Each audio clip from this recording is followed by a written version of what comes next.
எல்லாருக்கும் ஹாய். மணக்க மணக்க டேஸ்ட்டாக பூரிக்கு ஒரு உருளைக்கிழங்கு பட்டாணி குருமா மசாலா செய்யலாமாங்க? வாங்க. குருமா செய்கிறதுக்கு முன்னாடி பூரிக்கு மாவு பிசைஞ்சு வச்சுக்கலாங்க.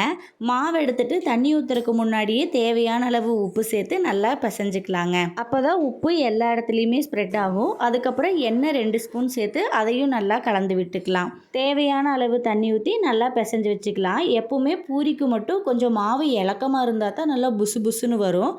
இந்த பதத்தில் இருக்கணுங்க. கை வச்சாலே சாஃப்டாக உள்ளே போகுது பார்த்தீங்களா? இப்படி தான் இருக்கணும். வாங்க குருமா செய்யலாம். நான் பச்சை பட்டாணி 4 மணி நேரத்துக்கு முன்னாடியே ஊற வச்சுருக்கேங்க. இதில் குக்கரில் வச்சுட்டு 4 விசில் விட்டு இறக்கி வச்சுக்கலாம். நான் பட்டாணியும் உருளைக்கிழங்கும் தனித்தனியாக தாங்க வேக வைக்கிறேன், ஒன்றா வேக வைக்கல. உங்களுக்கு வேணும்னா நீங்கள் ஒன்றா கூட போட்டு வேக வச்சுக்கலாம். பட்டாணி நல்லா வெந்ததுக்கப்புறம் இந்த பதத்தில் இருக்கணும், ரொம்ப குழஞ்சி போயிடக்கூடாது. உருளைக்கிழங்கையும் ப்ரெஷர் குக்கரில் வச்சு ஒரு 4-5 விசில் விட்டு இறக்கி வச்சுக்கிறேங்க. அவ்வளோதான்.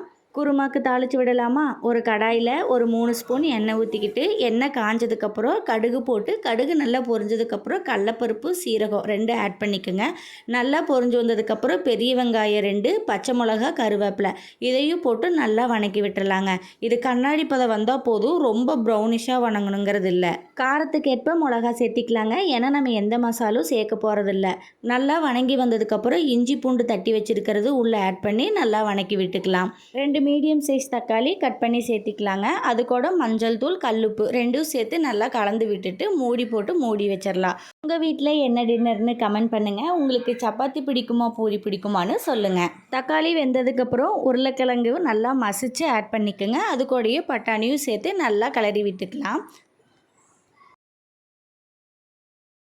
பொட்டுக்கடலை ஒரு 3 ஸ்பூன் எடுத்து நல்லா அரைச்சி தண்ணி மிக்ஸ் பண்ணியிருக்கேங்க. அதை உள்ளே ஆட் பண்ணி நல்லா கிளறி விட்டுக்கலாம். இப்போ எவ்வளோ தேவையான அளவு தண்ணி வேணுமோ ஆட் பண்ணிக்கலாம். நல்லா கிளறி விட்டு உப்பு ஒரு தடவை செக் பண்ணிக்கலாங்க. பத்தலினா போட்டுக்கலாம். அவ்வளோதாங்க. பச்சை வாசம் போனதுக்கப்புறம் ஒரு 4 கொதி வந்தால் போதும். சூப்பரான உருளைக்கிழங்கு பட்டாணி குருமா மசாலா ரெடி.